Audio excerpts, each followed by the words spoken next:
Ce cliché, je l'ai pris dès mon arrivée, après 6 heures de piste. Nous sommes à Dimbal, au Mali, en plein désert sahélien, et je viens photographier la télémédecine.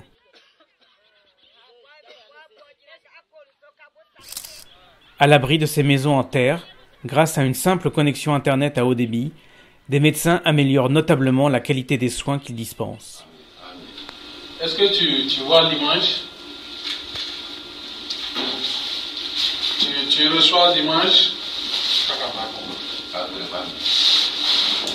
Je te présente le visage de la patiente comme ça qui est sur l'écran. Là, je descends.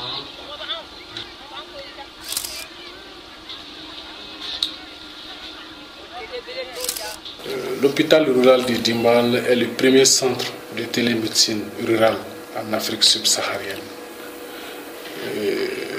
Vous comprendrez aisément par là toute l'importance que le Mali même accorde à ce centre. Les facteurs qui contribuent au risque sont l'efficacité de la mère, le taux de mortalité infantile dans le milieu où l'étude a été faite, l'accès à l'eau propre et l'accès à... Pour revenir sur la téléconsultation par Skype et webcam, c'est sur quelle fréquence que ça se déroule? Moi, je visite régulièrement la plateforme parce qu'on peut ne pas avoir de cas à présenter, mais ceux qui présentent d'autres cas, soit vous contribuez, ou soit aussi ça peut servir d'enseignement pour vous. Donc moi, quand même, il est difficile pour moi de faire 24 heures sans aller sur la plateforme. De telles unités de télémédecine existent dans une vingtaine de pays d'Afrique, en milieu rural mais aussi en milieu urbain. Nous partons pour Ouaïgouya, troisième ville du Burkina Faso, où le docteur Harouna Traoré consulte pour toutes les maladies opportunistes liées au sida. Je dois photographier une consultation internet avec l'un de ses collègues suisses. Tu as vu le docteur là? Bonjour. Vous voyez sa chaussure? Vous voyez son pied?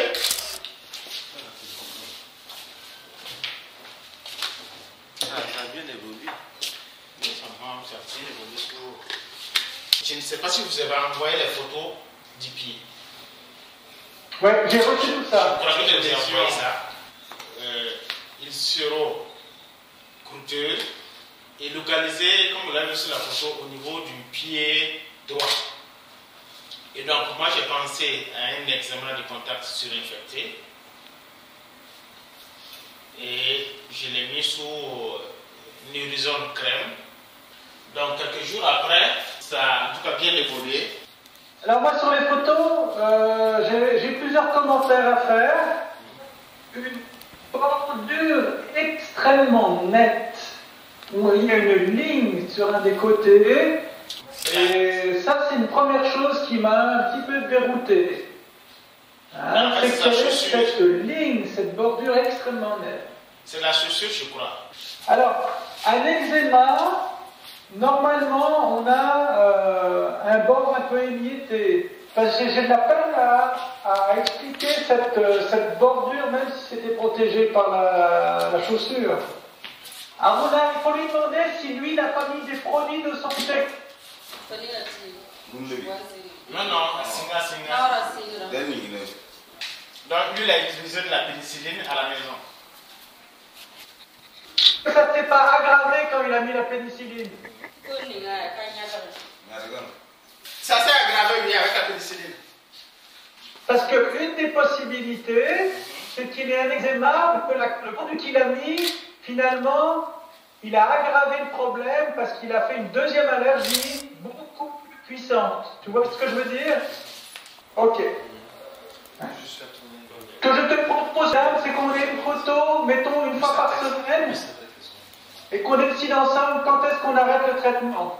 Ok. Pour certaines maladies, on arrive comme ça à donner des avis à distance, mais il y a un autre intérêt, c'est qu'il y a tout un savoir des gens du Sud, et que ce savoir ne circule pas, et que le but de ce réseau, c'est que les gens du Sud communiquent avec les gens du Sud pour donner leurs recettes et échangent leurs connaissances. Et ça, c'est, je pense, la grosse force de ce réseau. Si ça tombe en panne, je crois ça va être, j'allais dire, ça va porter un coup sur nos activités. Ça, c'est vrai.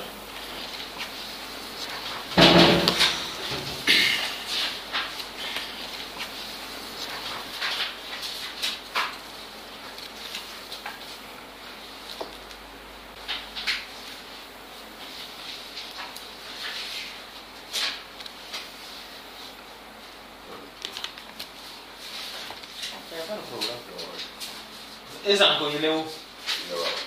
Je l'appelle depuis quelques jours aussi, ça ne donne pas.